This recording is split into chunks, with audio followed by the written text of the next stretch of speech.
I wish you health, dear Ukrainians. Today we had the regular reports from our team on work with our partners. Today in Brussels there are Ukraine's MFA, as well as the Secretary of the NSDC and the Chief of the General Staff. At every level, we are working to ensure support for our defense, diplomatic support, and support for our resilience. Andriy Sybiha represented our country today in the format of the NATO-Ukraine Council.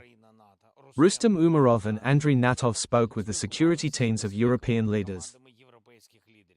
The most important thing is Europe's effective participation in our defense and also in guaranteeing security after this war. The activity is at a maximum in order to end the war.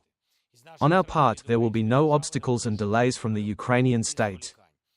We are absolutely constructive, very fast in working with partners, and everyone notes this, including the American side. We are preparing meetings in the United States of America after the return of the American team from Moscow and relevant consultations in Washington.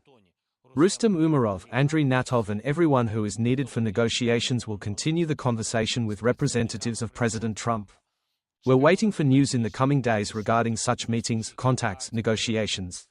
Whether in-person meetings or phone calls, there is constant contact among all the partners and between the partners and Ukraine. Everything is now proceeding quite productively. At the meetings in Geneva and in Florida, Ukraine was heard and Ukraine was listened to, and this is important. We expect that this will continue to be the case. Only with Ukraine's interests taken into account is a just peace possible. I will also continue to communicate with leaders at my level. In fact, every day there is coordination and exchange of ideas and agreements on how to speak with other leaders and on what can bring more security. Now the world definitely feels that there is an opportunity to end the war, and it is necessary to support the existing activity in the negotiations with pressure on Russia. It is on this combination that everything depends, constructive diplomacy plus pressure on the aggressor. Both components work for peace. It is also important that there is constructive internal work in Ukraine. I thank the members of Parliament for voting for the state budget for the next year. This ensures that we will provide financial work. The Ukrainian government is working well with our partners to cover the deficits.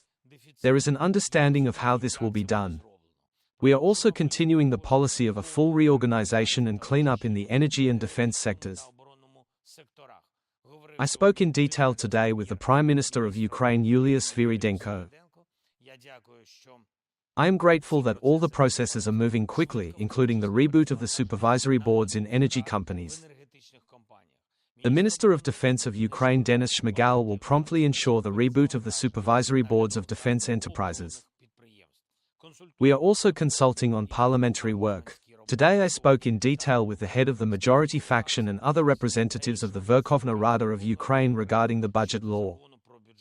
The key things have been preserved. Thank you. In particular, everything that concerns raising teachers' salaries next year. The necessary support programs for people are also ensured, including the medical checkups program, health screening for everyone who has reached the age of 40. The funding for such examinations is provided by the state. This is a good opportunity to prevent many health problems. I ask the government to explain in detail to people how to make use of this checkup program. Today the Prime Minister also reported to me on the winter support program. Almost 15 million Ukrainians are already in the program and there are almost 3 million applications for children. This clearly proves that the program is timely and truly needed by people. People must be supported. The funds for this program and for all other support programs will be available in full. Payments are continuing both for those who submitted an application for winter support through DR and for those who submitted an application through Ukrposhta. A few more things. There are decisions of partners to purchase weapons in America under the Pearl program. Today Norway announced a new contribution to Pearl. Thank you. Luxembourg and Canada will also increase their contributions. We are aware of Poland's contribution. Earlier there was also a decision by the Netherlands. There will also be first contributions from countries outside NATO. I want to thank everyone personally. I am expecting a report on the full results of the work under the Pearl program. This is a special task for Ukrainian diplomacy to maintain the pace in defense programs and projects with America and other partners. The diplomatic tempo largely determines the strength of our defense against Russian occupiers and the possibilities for our active steps, our long-range capabilities, our protection against Russian strikes. The neighborhood with Russia under any circumstances is a danger. But Ukraine's strength lies in unity with the world and in our own ability to set the agenda. I thank everyone who works for our state, for our people. I thank each and every one of our warriors. Glory to